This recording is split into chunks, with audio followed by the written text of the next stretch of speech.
Praise the lord. దేవుని పరిశుద్ధమైన నామంలో వాక్యంను వినిచున్న మీ అందరికీ మన ప్రభువును రక్షకుడైన యేసుక్రీస్తు వారి దివ్యమైన నామంలో మా యొక్క శుభాభివందనములు తెలియజేస్తున్నాము. అందరూ బాగున్నారా? మరి దేవుడు మన ఎడల జరిగిస్తున్న మేలులను బట్టి, ఆయన మన ఎడల చూపిస్తున్న కృపను బట్టి, మన ఎడల జరిగిస్తున్న కార్యములను బట్టి మనము ఎల్లప్పుడూ కూడా ప్రభు సన్నిధిలో కృతజ్ఞతాస్తుతులను చెల్లించేవారంగా, దేవుని యొక్క నామాన్ని అనేక మంది ఎదుట గణపరిచేవారంగా, దేవుని కొరకు సాక్షులుగా ఉండేవారంగా మనమందరము కూడా ఉండాలి. మరి మీ యొక్క ప్రార్థన అవసరతలు మాకు తెలియచేస్తున్నందుకు మీ అందరికీ మా యొక్క హృదయపూర్వక వందనాలు. అలాగే ఇంకా మీ యొక్క ప్రార్థన అవసరతలు మరి స్క్రీన్ మీద కనిపిస్తున్నటువంటి నెంబర్కి కానీ లేకపోతే కింద కామెంట్ సెక్షన్లో మాకు తెలియచేసినట్లయితే మేమందరం కూడా మీ గురించి ప్రార్థన చేస్తాము. అత్యధికమైన మేలులతో, అత్యధికమైన కృపతో దేవుడు మిమ్ములను, మీ కుటుంబాలను ఆశీర్వదించునుగాక. ఈరోజు దేవుని వాగ్దానము, మీ దేవుని సన్నిధిని కనబడుటకై సిద్ధపడుడి. ఆమోసు గ్రంథము 4వ అధ్యాయము 12వ వచనము. ప్రియ సహోదరి సహోదరులారా, క్రైస్తవునిగా పిలువబడుతున్నటువంటి నీవు నేను మనమందరము కూడా దేవుని విషయంలో తప్ప, దేవుని సన్నిధికి వెళ్ళే విషయంలో, దేవుని యొక్క నామమున ఆరాధన చేసే విషయంలో తప్ప ప్రతి విషయంలో కూడా ఆసక్తిని చూపిస్తాము, ముందుంటామండి. ఇది ఒప్పుకున్నా ఒప్పుకోకపోయినా ఇది మనమందరము కూడా చేస్తున్నటువంటి విషయము, నిజము. ఇది ఈ రోజుల్లో మనం ఏదైనా ఊరు వెళ్ళాలంటే ముందుగానే ఎంతో ప్రిపరేషన్ని కలిగి ఉంటాము. లేకపోతే ఎగ్జామ్స్ రాయాలన్నా మరి ఆ ఎగ్జామ్కి తగినటువంటి పెన్ను, ప్యాడ్ కానీ లేకపోతే వారికి ఉన్నటువంటి ప్రిపరేషన్, వారు చదువుకోవాల్సిందంతా కూడా ముందుగానే పరీక్షకి సిద్ధమై ఉంటాడు. లేకపోతే ఏదైనా ఉద్యోగ ఇంటర్వ్యూకి వెళ్ళాలన్నా మరి ఆ ఇంటర్వ్యూకి వెళ్ళే ముందు వారి యొక్క సర్టిఫికేట్సే కానీ వాళ్ళు ఏమేమి చదువుకున్నారో ప్రతి ఒక్కటి కూడా అన్ని జాగ్రత్తగా భద్రపరుచుకొని ఎంతో సిద్ధపాటు కలిగి ఇంటర్వ్యూకి అటెండ్ అవుతారండి. మరి దేవుని మందిరానికి వెళ్ళేటప్పుడు మనం అలాంటి సిద్ధపాటును కలిగి ఉంటున్నామా? లేదు కదా. దేవుని మందిరానికి వెళ్ళటానికి సిద్ధపాటు లేకపోవటం అనేది చాలా బాధాకరమైనటువంటి విషయం అండి. మనం ఫ్రెండ్స్తో గంటలు గంటలు వృధాగా ఫోన్లో మాట్లాడతాం, చాటింగ్లు చేస్తాం, బంధువులతో ఎంతో ఎక్కువసేపు మాట్లాడతాము. సమయము దొరికితే చాలు, కొద్దిగా సమయము దొరికిన ముసలమ్మ ముచ్చట్లు చెప్పుకుంటూ మరి బయట అనవసరంగా తిరుగుతూ షికార్లు చేస్తూ ఎంతగానో మనం మన యొక్క సమయాన్ని వృధా చేసుకుంటామండి. అనవసరమైన విషయాలలో చాలా సమయము మనము వృధా చేస్తాము. లేకపోతే ఖాళీగా అయినా ఉంటాము, కానీ దేవుని సన్నిధికి వెళ్ళము, దేవుని పని చేయము, ఆయన మాటలు వినము. మనము దేవుణ్ణి నిర్లక్ష్యం చేస్తున్నాము, ఆయన సన్నిధిని నిర్లక్ష్యం చేస్తున్నాము, దేవుని యొక్క మాటను మనము నిర్లక్ష్యం చేస్తున్నామండి. ఒకవేళ మనము ఏ విధంగా అయితే దేవుని సన్నిధిని నిర్లక్ష్యం చేస్తున్నామో అలాగే దేవుడు కూడా నిన్ను కొద్ది క్షణము నిర్లక్ష్యం చేస్తే నీ పరిస్థితి ఏంటి? ఒకసారి ఆలోచన చేశారా? దేవుడు నిజమే కొన్ని క్షణములు, కొద్దిసేపు ఆయన గనక మన చేతిని విడిచిపెట్టి వేసేస్తే మన పరిస్థితి ఏంటండి? ఎవరు మనల్ని విడిపించగలరు? ఎవరు మనకి ధైర్యాన్ని ఇవ్వగలరు? ఎవరు మనల్ని నడిపించగలరు? 2 గంటల సమయాన్నే మనము దేవునికి ఇవ్వలేకపోతున్నామే, దేవునితో కలిసి ఆయన యొక్క నామమున ఆరాధన చేయలేకపోతున్నామే.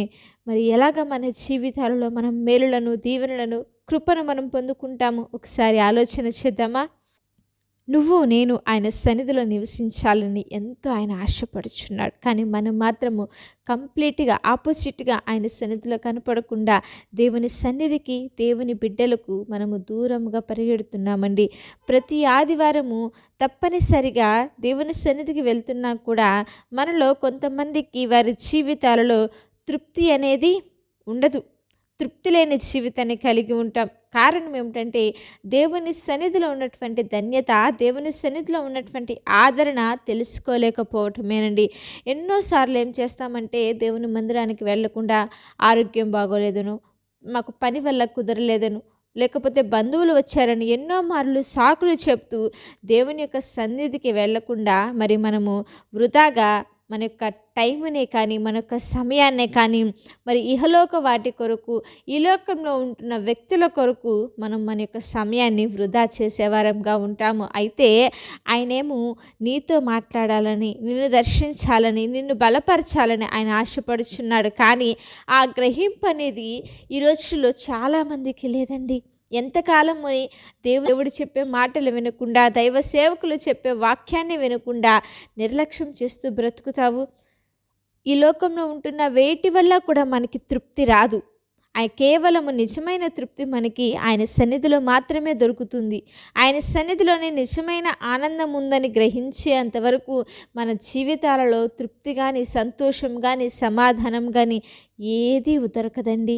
ఎందరికో లేనటువంటి గొప్ప భాగ్యాన్ని దేవుడిచ్చాడు. కానీ మనం మాత్రము దేవుని సన్నిధి అంటే భయము లేకుండా అపవిత్రమైనటువంటి మనసుతో, మరి అపవిత్రమైనటువంటి క్రియలతో మనం మన యొక్క సమయాన్ని వృధా చేసుకుంటున్నాం. ఒక్కసారి ఆలోచించు, ఆలోచన చేసి సరిచేసుకో. ఆయన చేసిన మేలులను బట్టి, ఆయన చూపిన కృపను బట్టి దేవుని సన్నిధిలో దేవాని కొందనాలు తండ్రి, థ్యాంక్ యూ లార్డ్ అని చెప్పి దేవుని యొక్క నామమును గణపరచాలి. భక్తుడైన దావీదు గారు అంటున్నాడు, దేవా నువ్వు నాడలో చూపిస్తున్న మేలులను బట్టి మీకు స్తోత్రములు తండ్రి అని చెప్పి దావీదు సెలవిస్తున్నాడండి. దావీదుని దేవుడు తన సన్నిధిలో నిలిపినందుకు దావీదు ఆనందించాడు. కానీ మరి తనకు మరి ఆస్తి అంతస్తు ఇచ్చాడని దావీదు ఆనందించలేదు.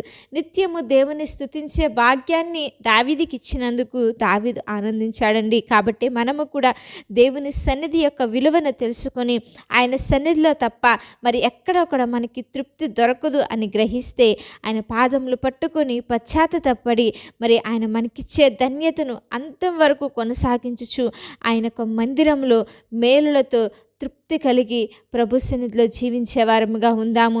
దేవుని యొక్క ఆలయానికి వెళ్ళే ముందు ప్రార్థనలు అన్ని రకాలుగా సిద్ధపడి, ఎన్ని ఆటంకాలు కలిగినా మరి దేవుణ్ణి ఆరాధన చేయటకు ఆయన ఆలయానికి వెళ్ళాలని ఒక తీర్మానము కలిగి దేవుని కృపలో ముందుకు సాగుదాము. అట్టి కృప, అట్టి ఆలోచన దేవుడు మనందరికీ దయచేయునుగాక.